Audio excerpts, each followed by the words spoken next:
الحمد لله رب العالمين، والصلاة والسلام على أطهر خلق الله أجمعين، سيدنا محمد صلى الله عليه وسلم. طبتم وطاب لقاؤكم وتبوأتم من جنة الله منزلا.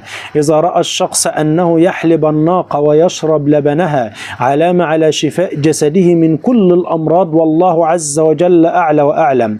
أما إذا رأى أنه يشرب حليب الناقة من غير أن يحلبها هو، علامة على اكتسابه أموال من رجل ضخم، والله عز وجل أعلى وأعلم. أما إذا رأى الشخص أن الناقة تطارده في المنام، علامة أن زوجته تشك فيه وتغير عليه بشدة، والله أعلى وأعلم. أما إذا رأى الشخص أن الناقة تهجم عليه في عمله، علامة أن أحد ما في هذا العمل يريد أن يؤذيه، والله عز وجل أعلى وأعلم. وإذا رأى الشخص أنه صعد على الناقة ليركب الناقة ثم سقط، علامة أنه كان ينوي السفر، ولكن هذا السفر سوف يتعطل الأيام القادمة. إذا رأى الرجل أن ابنه ركب الناقة، علامة على تحمل المسؤوليات على ابنه الأيام القادمة. إذا رأت المرأة المتزوجة أن الناقة تأكل من بيتها في المنام، علامة على اتساع الرزق والخير في هذا البيت الأيام القادمة، والله عز وجل أعلى وأعلم. إذا رأت المرأة المطلقة أنها تركب الناقة، علامة على زواجها أو تغيير مسكنها، والله أعلى وأعلم.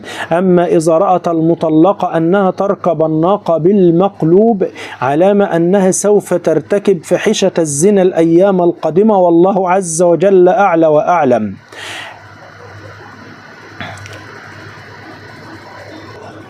إذا رأى الرجل أن الجمل الصغير يدخل المزرعة عنده أو يدخل بيته، علامة على المطر القادم والخير الكثير في هذا البلد، والله أعلى وأعلم.